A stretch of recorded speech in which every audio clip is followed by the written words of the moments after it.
ஓம் சத்குருவே சரணம். வாத்தியார் மகராஜிக்கு ஜெய். நம்ம இந்த கால ரகசியம் பதிவேட்டின் மூலயமா நம்மளோட தலையெழுத்து பதிவேட்டை தாங்கியிருக்கக்கூடிய அந்த சித்திரகுப்த தேவரை நினைக்கக்கூடிய ஒரு காலம் இது. பொதுவாகவே சித்திரை மாதத்தில், அதுவும் சித்ரா பௌர்ணமி, அதுக்கு முன்னாலும் சித்ரா பௌர்ணமி அன்றைக்கும் நிச்சயமாக ஒரு வழிபாடு பண்ணியே தீரணுன்ற ஒரு விசேஷம் ஒன்று உண்டு. இப்போ நாம் பார்க்கக்கூடிய இந்த சித்திரகுப்த தேவர் ஒரு அதிமகா விசேஷமான ஒரு தரிசனம் இது. அவர் பார்த்திங்கன்னா அக்ரசந்தானி அப்படின்ட்டு சொல்லக்கூடிய ஒரு ஏடை தாங்கியிருக்கிறாரு. ப்ளஸ் எழுத்தாணியும் வச்சுருக்காரு பாருங்களேன். இந்த எழுத்தாணி தரிசனமே ரொம்ப விசேஷமானது, நிறைய பாவங்களெல்லாம் நீக்கக்கூடியது. ப்ளஸ் கூட பார்த்துட்டிங்கன்னா அந்த ஏடு அதோட தரிசனமும் நீங்கள் பார்த்துட்டிங்கன்னா நிறைய பாவங்கள் மீண்டும் நாம் செய்யாமல் இருக்கிறதுக்கான ஒரு பெரிய வாய்ப்பாக நல்கக்கூடியது. ஏன்னா நிறைய பாவ பதிவேடு இருக்கக்கூடிய ஒரு நம்ம பண்ண பாவ பதிவேடு. ஸோ அந்த ஏடு அவர் தாங்கி வச்சுட்டு இருக்கார் பாருங்களேன். ஏன்பா பாவம்னா புண்ணியமே நம்ம யாரும் பண்ணுறது இல்லையா அப்படி யோசிக்க வேண்டாம். நம்ம மனசாட்சிக்கு நிச்சயமாக எல்லாருக்குமே தெரியும். நம்ம அறியாமல் நம்ம தர்மம் புண்ணியம் நிறைய பண்ணாலும் நம்ம அறியாமல் நிறைய அனர்த்தம் பண்ணியிருப்போம்.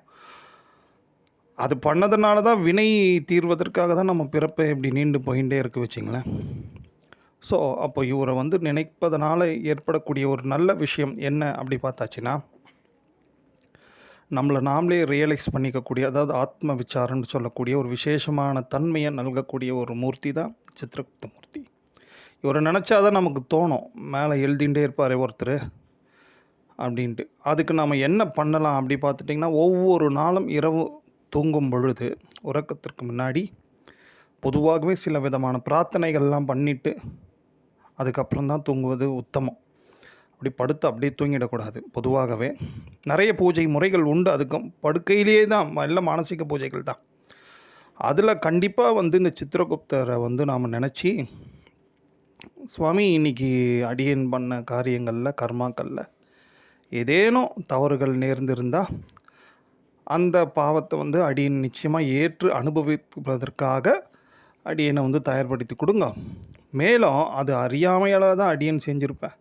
அது மீண்டும் அந்த தவறு நேராதபடிக்கு அடியேனுடைய துன்பத்திற்கு காரணமான எந்த விதமான பாவங்களும் செய்யாமல் இருப்பதற்கு இந்த பிறவியை நீங்களும் கொஞ்சம் பார்த்து கருணை பண்ணுங்க சுவாமி. பாலினன் மகாபிரபு, ஏன்னா இவருக்கு இன்னொரு பேர் பாலினன் மகாபிரபு அப்படின்ட்டு நித்தியப்படியே யார் ஒருவர் நாம் இந்த சித்திரகுப்தர தேவரை இரவில் நாம் பிரார்த்தனை பண்ணிட்டு தூங்குகிறோமோ, அன்னன்னைக்கு கர்மாவே ஓரளவுக்கு ரியலைஸ், அதாவது நியூட்ரலைஸ் ஆகிடும். மறுநாள் நம்ம தெரிஞ்சோ தெரியாமல் பண்ணக்கூடிய தவறுகள்லாம் நமக்கு உள்ளுணர்வாக சுவாமியோட அருளால் உணரப்பெற்று அந்த சின்ன சின்ன தவறையும் நீக்கி ஒரு குரு வழியில் சிறப்பாக முறையில் நாம் நடப்பதற்கு ஒரு பேருதவியாக பெரிய வாய்ப்பு நல்கக்கூடிய ஒரு விசேஷமான மூர்த்தி இந்த சித்திரகுப்த மூர்த்தி. அதனால் இவரோட தரிசனமே அநேக விதமான அனுக்கிரகங்களை நல்கக்கூடியவை குருவருளால். ஓம்.